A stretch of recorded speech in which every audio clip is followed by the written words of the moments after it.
West by Kelly Yang, Chapter 47. With Hank making money again, we no longer had to hide him. Mr. Yao was baffled when he found out what happened.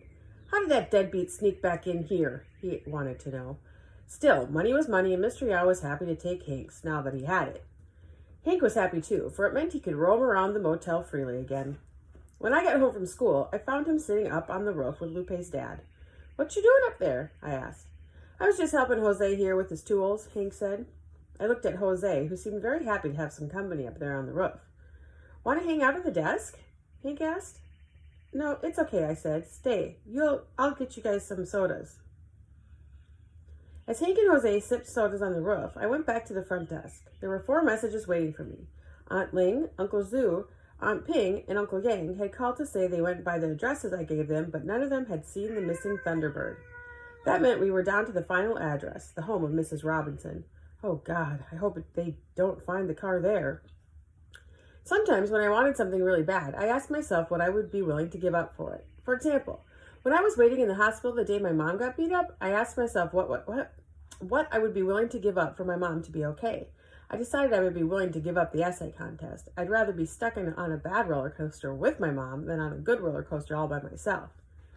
Today, as I thought about Mrs. Robinson and what I would give for it not to be her, I looked down at my new jeans. I decided I would be willing to give them up just to prove Mr. Yao wrong. I looked up from my jeans to see a Chinese man running into the motel. He came by foot. He didn't have a car, which was odd for California. As soon as my mom saw him, she dropped her mop. "Zi Zhang!" she cried. "Ji Zing!" he exclaimed, the warmth of their affection coming through in their greeting.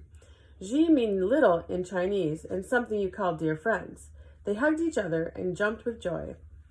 At dinner, I learned that Uncle Zhang and my mom had worked together in China. They were both engineers. Uncle Yang was one of the best engineers we had. He could fix a television in 30 seconds, my mom said, picking up slices of ham with her chopsticks and adding them to his plate. "Well, more like a minute," Uncle Zhang said. He and my mom laughed.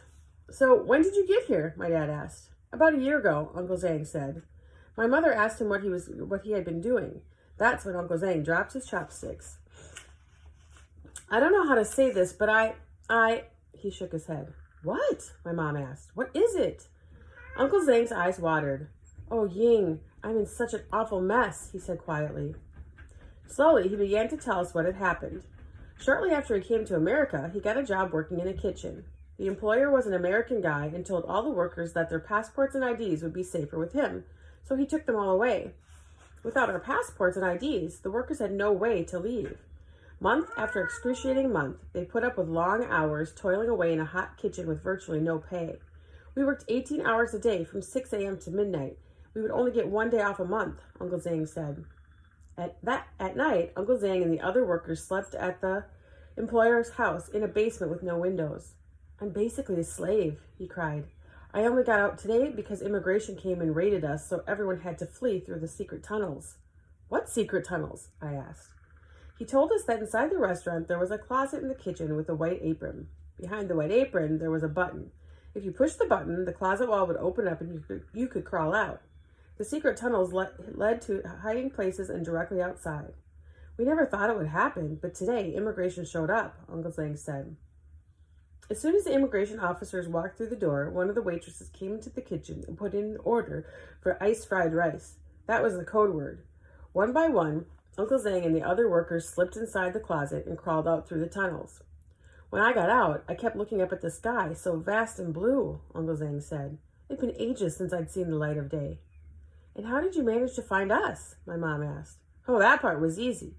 Every Chinese waiter up and down the coast of California knows about this place. Look out for the blue cap, they say. You guys are famous," Uncle Zhang said with a wink.